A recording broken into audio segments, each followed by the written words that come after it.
Shalom, brothers and sisters in Yahweh. How you doing tonight? Well, it's time for our midweek Bible study. And tonight we'll be studying Shemoth, which is Exodus, chapters 31, 32, and 33. So go ahead and grab your Bibles so you can read along with me, and grab yourself something to drink and get comfy, and we'll get started tonight. I hope y'all are having a good week. Yeah, pretty excited about this study. There's all kinds of good little nuggets in here. And after the study, I'll have a little nugget for you to look up. It'll be down, I guess, on this side in the description. There'll be a link for you. So, yeah, let's go ahead and get into this tonight then. Shemoth, which is Exodus, chapter 31. And Yahweh spoke to Moshe, saying, See, I have called by name Betzalel, son of Uri, son of Hur, of the tribe of Judah. And I have filled him with the spirit of Elohim in wisdom, and in understanding, and in knowledge, and in all work, to make design for work in gold, and in silver, and in bronze, and in cutting stones for settings, and in carved wood, and to work in all works. Okay, this guy has been designated basically the project manager for the Tent of Appointment, okay? And he is the son of Betzalel. His name is Betzalel. He's the son of Uri, and who was the son of Hur. And if you remember back, Hur was the guy that held up one of Moshe's arms during the first battles that they had, so they would win. Okay? Let's go ahead and we'll get going with a little bit more on this. Verse 6. And look, I have appointed with him Oholiab, son of Ahazmach, of the tribe of Dan, and I have put wisdom in the hearts of everyone who is wise-hearted, and they shall make all that I have commanded you. The tent of appointment, and the ark of the witness, and the lid of atonement that is on it, and all the utensils of the tent, and the table, and its utensils, and the clean gold lampstand with all its utensils, and the slaughter place of incense, and the slaughter place of ascending offering with all its utensils, and the basin and its stand, and the woven garments, and the set-apart garments for Aaron the priest, and the garments of his sons for serving as priests, and the anointing oil, and sweet incense for the set-apart place, according to all that I have commanded you, they are to do. And Yahweh spoke to Moshe, saying, And you speak to the children of Israel, saying, My Sabbaths you are to guard by all means, for it is a sign between me and you throughout your generations, to know that I, Yahweh, am setting you apart. And you shall guard the Sabbath, for it is set apart to you. Everyone who profanes it shall certainly be put to death, for anyone who does work on it, that shall be cut off from among his people. 6 days' work is done, and on the seventh is a Sabbath of rest, set apart to Yahweh. Everyone doing work on the Sabbath day shall certainly be put to death. He is foot-stomping the Sabbath. He's mentioned it several times now. He's foot-stomping it. He is serious about everybody observing the Sabbath. Verse 16. And the children of Israel shall guard the Sabbath, to perform the Sabbath throughout their generations, as an everlasting covenant. Okay? The children of Israel now include the Gentiles, because Yehoshua shed his blood as a sacrifice, an atonement for our sins, to graft us into the tree of life. So it's for all generations. It's a covenant. And we are part of the children of Israel now. So we should be observing the Sabbath. Alright? Verse 17, between me and the children of Israel, it is a sign forever. For in 6 days Yahweh made the heavens and the earth, and on the 7th day he rested and was refreshed.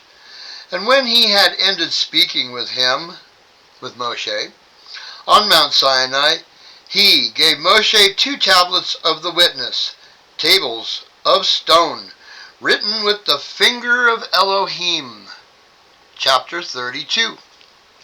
And when the people saw that Moshe was so long in coming down from the mountain, the people gathered together to Aaron and said to him, Arise, make us a mighty ones, who goes before us. For this Moshe, the man who brought us up out of the land of Mitzrayim, we do not know what has become of him. Now, let's think about this for just a second. Here he is up on the mountain. Okay, they know he went up on the mountain. He told them, I'm going up on the mountain. They see Elohim on the mountain. This big old black cloud and thunder and lightning and fire and all of this stuff going up on top of the mountain. They know where Moshe's at. Alright, verse 2. And Aaron said to them, Take off the golden earrings which are in the ears of your wives, your sons and your daughters, and bring them to me. And all the people took off the gold earrings which were in their ears and brought them to Aaron. And he took this from their hand, and he formed it with an engraving tool, and made a molten calf. And they said, This is your mighty one, O Yisrael, that brought you out of the land of Mitzrayim. The people have already met Elohim. They were so scared that they told Moses that they can't talk to him anymore because they're afraid they're going to die. But now they have chosen, everything in life is a choice, they have chosen to make an idol. And they're having Aaron, Moshe's brother, who is an anointed priest for the people, make this for them. And he's going along with it. Verse 5. And Aaron saw, and built a slaughter place before it. And Aaron called out and said, Tomorrow is a festival to Yahweh. And they rose early on the next day, and offered ascending offerings, and brought peace offerings. And the people sat down to eat and drink, and rose up to play. Sexual deviation. They're deviants. They all jumped up to have an orgy. Pretty sick. They're praising this golden calf and having this big old party, and everybody's getting funky. Verse 7. And Yahweh said to Moshe, Go, get down, for your people whom you brought out of the land of Mitzrayim have corrupted themselves. Can you just imagine Moshe? He's having one of those moments where he's like, ugh. No. I could just imagine. Poor Moshe is just beyond himself. Verse 8, They have turned aside quickly out of the way which I commanded them. They have made themselves a molded calf, and have bowed themselves to it, and slaughtered to it, and said, This is your mighty one, O Yisrael, who brought you out of the land of Mitzrayim. And Yahweh said to Moshe, I have seen this people, and see, it is a stiff-necked people. And now, let me alone, that my wrath might burn against them, and I consume them, and I make of you a great nation. Dad is going to smoke them all. He is P.O.'d, and he's going to smoke them all. And then he's going to take Moshe and make an entire nation out of just him. Verse 11. But Moshe pleaded with Yahweh, his Elohim, and said, Yahweh, why does your wrath burn against your people, whom you have brought out of the land of Mitzrayim, with great power and with a strong hand? Why should the Mitzrayites speak and say, for evil he brought them out to kill them in the mountains, and to consume them from the face of the earth? Turn from the heat of your wrath, and relent from this evil to your people. Remember Abraham, Isaac, and Israel, Jacob, your servants, to whom you swore by yourself, and said to them, I increase your seed like the stars of the heavens, and all this land that I have spoken of, I give it to your seed, and they shall inherit it forever. Yahweh never changes. He always stays the same. So is his promises. His promises never change. So Moshe is talking Yahweh, Dad. He's talking Dad out of smoking all them people. He's trying to calm him down, saying, "Whoa, hang on, Elohim. These are your people, and you can't just go smoke them." Verse 14, and Yahweh relented from the evil which he said he would do to his people. And Moshe turned and went down from the mountain, and in his hand were the 2 tablets of the witness, the 10 commandments. Tablets written on both their sides, written on one and on the other. And the tablets were the work of Elohim, and the writing was the writing of Elohim engraved on the tablets.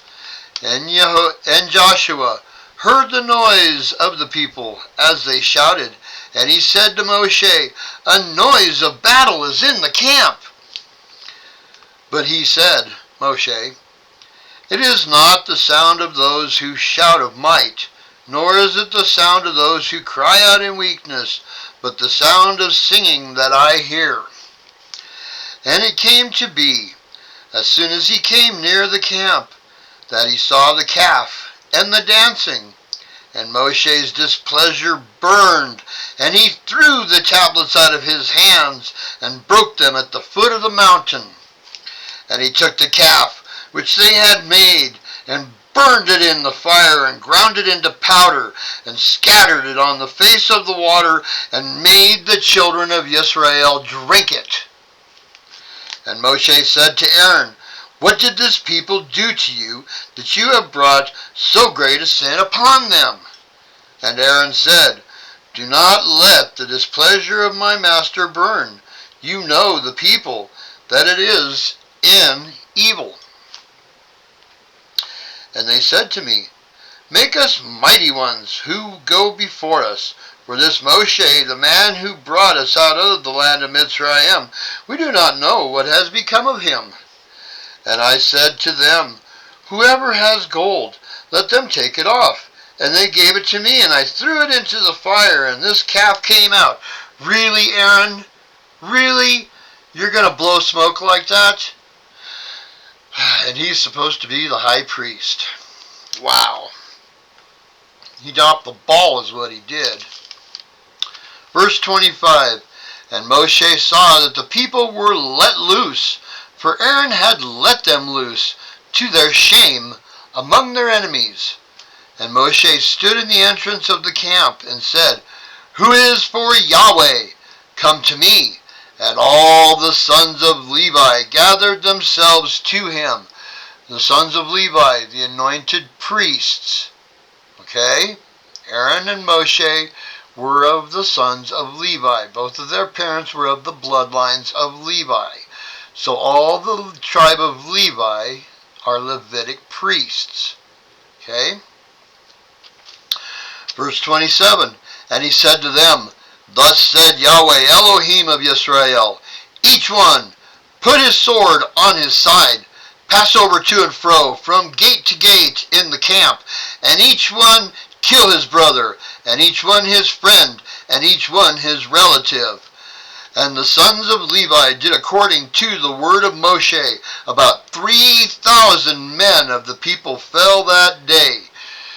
So Moshe pretty much told him, yeah, anybody that's got a party hat and a Hawaiian shirt, I want them Shemoth. They're to be done for with the sword. Take care of this mess, because they are obviously not going to follow the Elohim, and we don't need this trash in the camp. and the Levitic priests did it. Well, it was either that or have Yahweh smoke them all.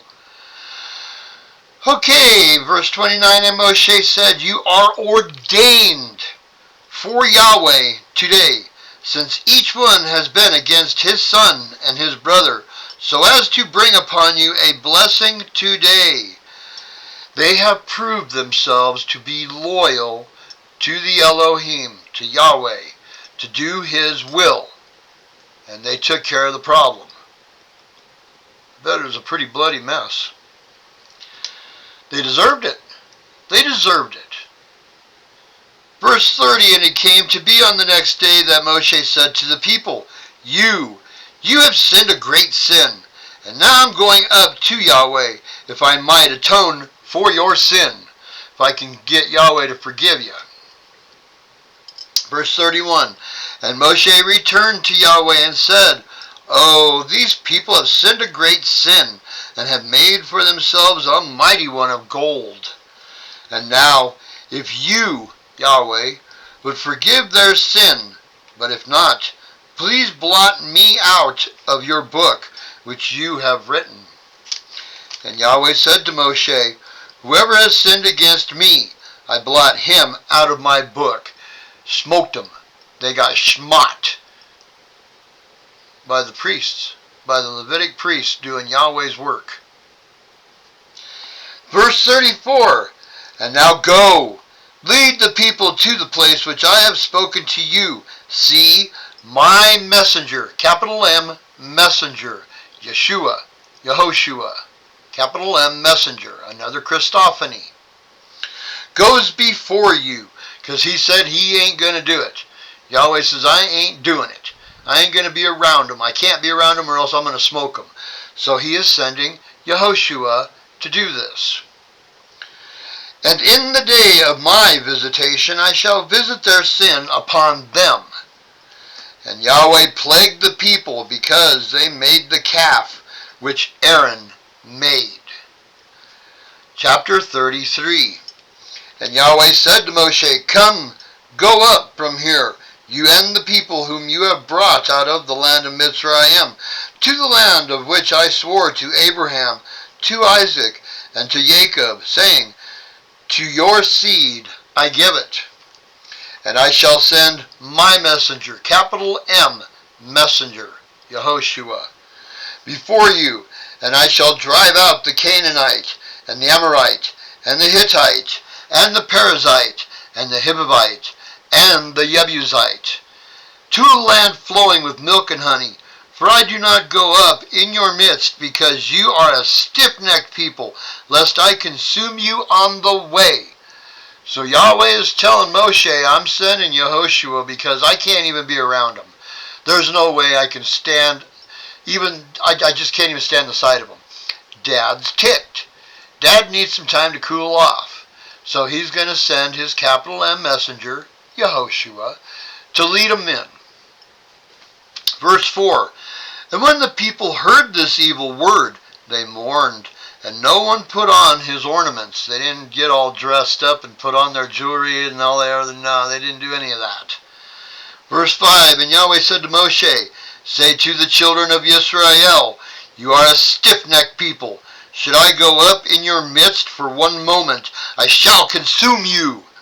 And now take off your ornaments, and I shall know what to do to you.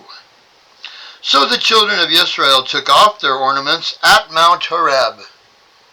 And Moshe took his tent and pitched it outside the camp, far from the camp, and called it the tent of appointment. And it came to be that everyone who sought Yahweh went out to the tent of appointment, which was outside the camp. And it came to be, whenever Moshe went out to the tent, that all the people rose, and each man stood at his tent door and watched Moshe until he entered the tent. And it came to be, when Moshe entered the tent, that the column of cloud descended and stood at the door of the tent, and he spoke with Moshe. And all the people saw the column of cloud standing at the tent door, And all the people rose and bowed themselves, each one at the tent door. Thus Yahweh spoke to Moshe face to face. Remember, Yehoshua was there, because Yehoshua is going to take the lead now, because Yahweh is ticked. So Yehoshua is already there. Only through the Son do we have access to the Father. So Moses is speaking face to face with Yahweh. Verse 11, thus Yahweh spoke to Moshe face to face, as a man speaks to his friend. And he would return to the camp, but his servant Joshua, son of Nun, a young man, did not leave the tent. And Moshe said to Yahweh, see, you are saying to me, bring up this people, but you have not made known to me whom you would send with me. Though you have said, I know you by name, and you have also found favor in my eyes. And now, please, if I have found favor in your eyes, please show me your way, and let me know you, so that I find favor in your eyes, and consider that this nation is your people. And he said, my presence does go, and I shall give you rest.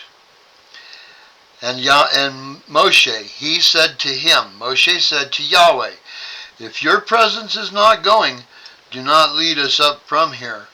For how then shall it be known that I have found favor in your eyes, I and your people, except you go with us? Then we shall be distinguished, I and your people, from all the people who are upon the face of the earth. And Yahweh said to Moshe, even this word you have spoken I shall do, for you have found favor in my eyes, and I know you by name. Then he said, Moshe, please show me your esteem. And he said, Yahweh, I shall cause all my goodness to pass before you, and I shall proclaim the name of Yahweh before you, and I shall favor him whom I favor, and shall have compassion on him whom I have compassion. But, Yahweh said, you are unable to see my face, for no man does see me and live. So now, Yahweh has struck a new rule here, where nobody is going to see his face anymore, at all.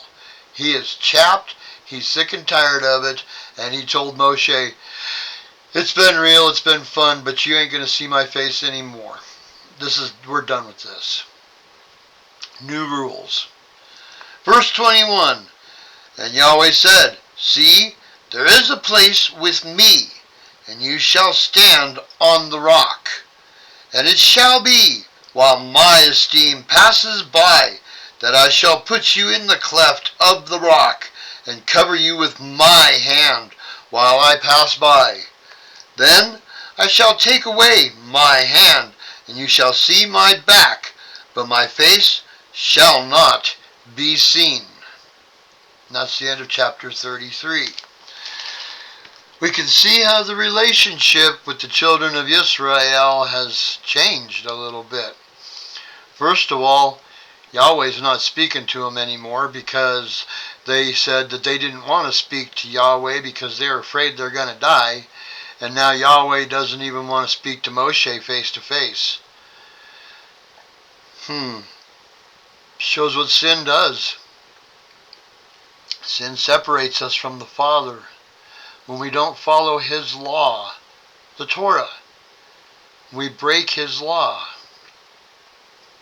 the commandments. Then it separates us from the Father. So, you can see how their sin and their unbelief, lack of faith, and their sexual deviance has caused the Father to be really, really mad at them because they don't believe. He's done all these wonderful, beautiful things for them, led them out of the land of Mitzrayim, performed all kinds of miracles brought them across the Red Sea, have supplied them, provided them with food and water and everything. And then he spoke face to face with them, and they rejected him because they're all scared. So they rejected. I said, no, we can't talk to Yahweh anymore. We're going to die. So Yahweh said, fine. You don't want to talk to me anymore? That's fine. That's why we have an intercessor. That's why Yahweh sent Yehoshua to earth. Because of all the transgression of his law. Because of sin. The breaking of the covenant, which happens over and over and over and over throughout the entire Old Testament. They just can't keep it together. So in order to reestablish the covenant, Yahweh sent Yehoshua, which is the Word of Yahweh, the Word made flesh, the law made flesh, to earth, to dwell amongst men, to teach the Word, the law, and not what the Pharisees were teaching, because what they were teaching was just doctrines and dogmas of a religion, of man. He reestablished the original covenant with the children of Israel, and through his blood sacrifice, he atoned for the sins of all men, and brought the Gentiles into the tree of life. So we are part of the children of Israel because of the atoning blood of Yehoshua.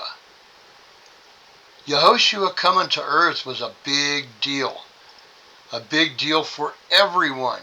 And the Jews, quote unquote, what they call the Jews, which is one tribe of 13, but the Levites aren't really considered because they're not part of the inheritance, but we'll get to all that. 12 original tribes. And because of the fact that they rejected Yahweh and he did not reject his people, he was ready to smite them. He was ready to get rid of all of them, but he didn't do it. But they rejected him over and over. And look at what's going on now.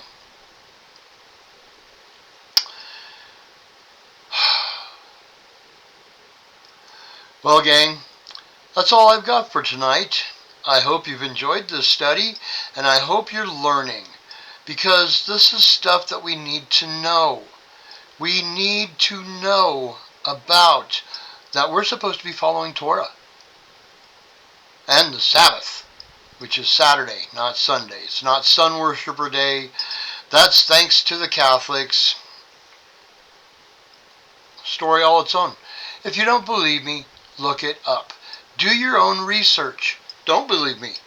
I don't want you to believe me. Don't believe me. I want you to do your own research. I want you to look these things up yourself so that you know what I am telling you is the truth. I'm not blowing smoke up your skirt. This is the truth. And I want you to see it with your own eyes as well as hear it with your ears. Both. Knowledge and wisdom. And you gain that through your own study. Okay? Alright. You guys have a great rest of your week. Enjoy it. And we will see you on Shabbat. Shalom.